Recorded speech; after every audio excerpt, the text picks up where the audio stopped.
Hello everyone, मैं आपकी हिंदी अध्यापिका दिव्या। आज मैं आपको 9वीं कक्षा का पाठ कबीर की साखियाँ समझा रही हूँ। कबीर की साखियाँ क्षितिज भाग 1 में काव्यखंड की पहली कविता के तौर पर आपके सिलेबस में दी गई है। कबीर की साखियाँ में कबीर दास जी ने कई तरह के आडंबरों का, प्रेम के महत्व का, ज्ञान की महिमा का उल्लेख किया है। कबीर दास जी को निर्गुण भक्ति का कवि माना गया है। निर्गुण भक्ति का कवि उस कवि को कहते हैं जो कि ईश्वर को तो मानता है परंतु बाह्य आडंबरों में विश्वास नहीं रखता। वह पूजा पाठ, मूर्ति पूजा, इन चीज़ों में विश्वास नहीं रखता है। तो ऐसे व्यक्ति को निर्गुण धारा के व्यक्ति कहा जाता है। तो कबीर दास जी भी एक ऐसे ही व्यक्ति थे। कबीर दास जी का छोटा सा जीवन परिचय आपको देना चाहूँगी। कबीर दास जी का जन्म काशी में 1398 में हुआ। सन 1398 में काशी में जन्मे हुए कबीर दास जी का जीवन गरीबी के अंदर ही रहा। इनके माता पिता का भी ज़्यादा सहयोग नहीं बताया गया है, पर इनके बारे में कई तरह की किंवदंतियाँ ही प्रचलित रहती है। कोई तो विद्वान कहते हैं कि इनका जीवन मतलब कि ये जन्म से मुस्लिम थे, कोई कहते हैं कि जन्म से हिंदू थे।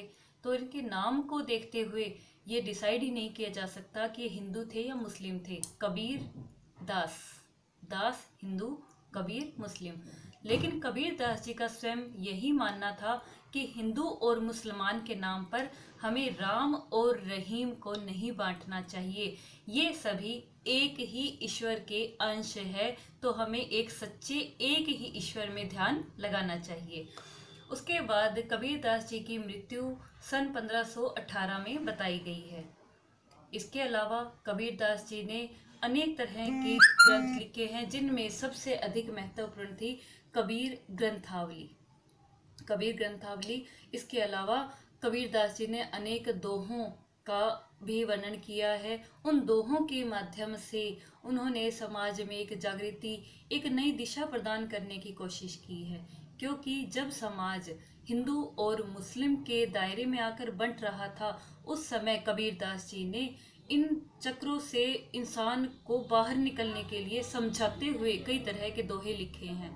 तो उन्हीं में से आज कुछ दोहे आपके सिलेबस के मैं आपको करवा रही हूँ।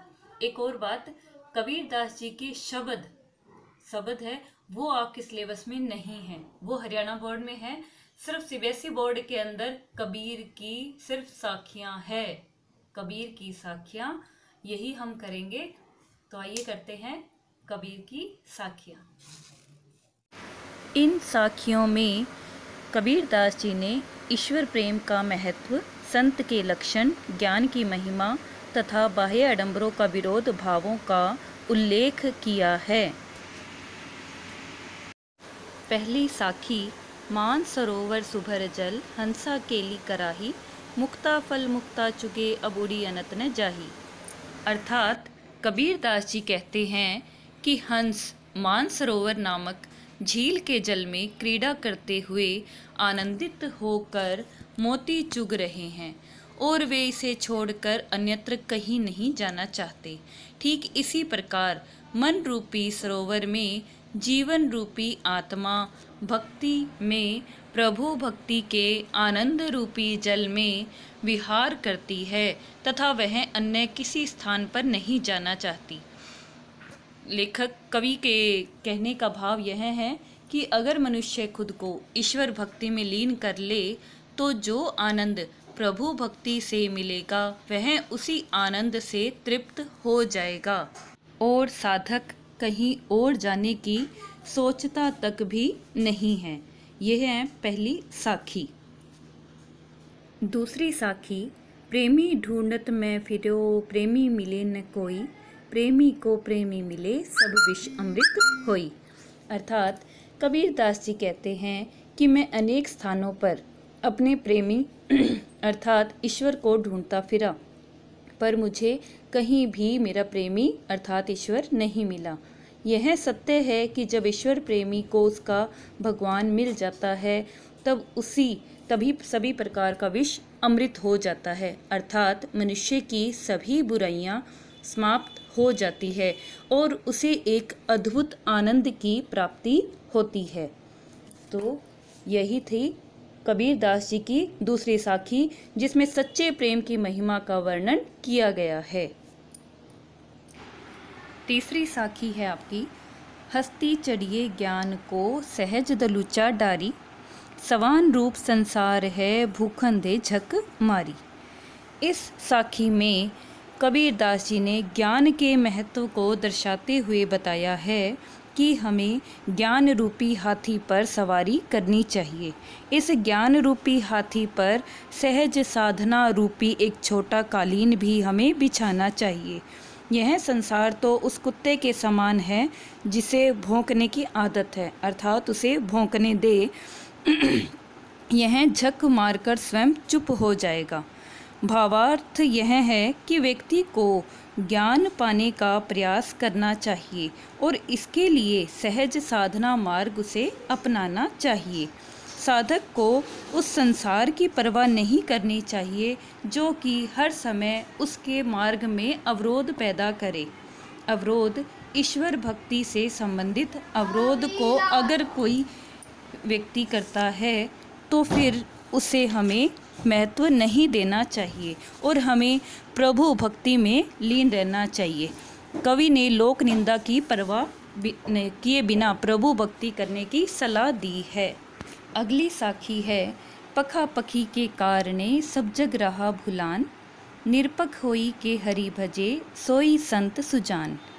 इस दोहे में संत कबीरदास जी ने वाद विवाद या पक्ष विपक्ष के चक्कर में न पड़ते हुए परामर्श देते हुए कहा है कि इस संसार के लोग पक्ष विपक्ष के कारण भुलावे में पड़े हुए हैं, अर्थात वो एक भ्रम की स्थिति में जकड़े हुए हैं। इस चक्कर में वे ईश्वर को भी भूलते जा रहे हैं। जो व्यक्ति निष्पक्ष होकर उस ईश्वर को भजता है वही सच्चा संत है तथा चतुर मनुष्य है जो निष्पक्ष होकर ईश्वर का भजन करता रहता है। अगली साखी है, हिंदू मुआ राम कही मुसलमान खुदाई, कहे कबीर सो जीवता जो दूहू के निकट न जाही। अर्थात संत कबीर सांप्रदायिक एकता की भावना पर बल देते हुए बताते हैं कि हिंदू राम का नाम लेते लेते मर गए और मुसलमान खुदा खुदा करते रहे। कहे कबीरा सो जीवता, कबीरदास जी कहते हैं कि वही व्यक्ति सच्चे अर्थों में जीवित रहता है जो दूहू के निकट न जाई, जो इन दोनों के निकट नहीं जाता। अर्थात धर्म के नाम पर जो व्यक्ति कट्टरता को बढ़ावा देते हैं, जो राम रहीम के नाम पर ईश्वर को बांट लेते हैं, उन लोगों से अच्छे वो लोग हैं जो इन दोनों ही अर्थों से अलग रहकर ईश्वर को मानते तो हैं लेकिन उनका गुणगान नहीं करते। मुआ विशेषण का विरोधी विशेषण है जिंदा।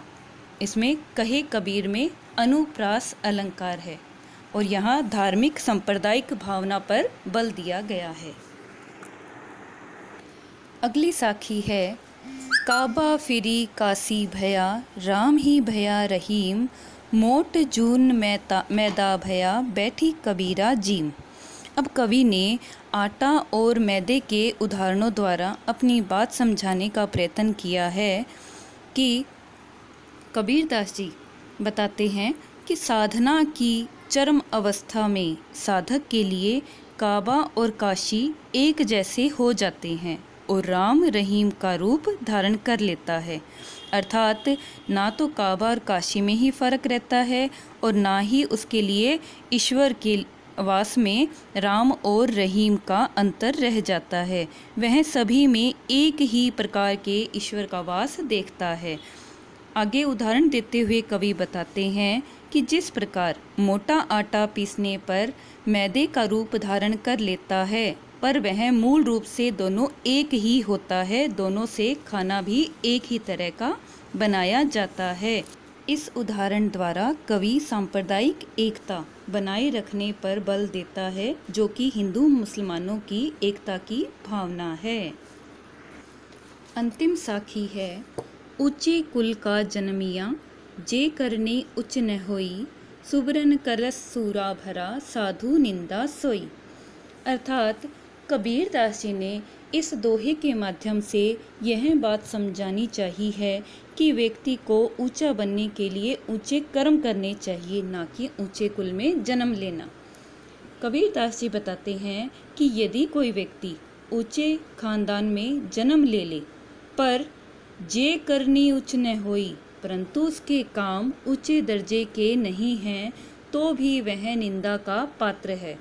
जिस प्रकार सुबरन कलश सूरा भरा, सुबरन सोने के कलश में सूरा शराब भरी हो तो भी वह साधु जन द्वारा निंदा का पात्र ही बनी रहती है, क्योंकि स्वर्ण के कलश में शराब भरी जाने से शराब का दोष नहीं छिपता है। इस काव्यांश में दोहा छंद प्रयोग करते हुए कवि बताते हैं और उन लोगों पर व्यंग्य करते हैं जो ऊंचे कुल में जन्म लेकर भी निंदित कर्म करते हैं। तो ये थी हमारी साखियाँ। उम्मीद करती हूँ आपको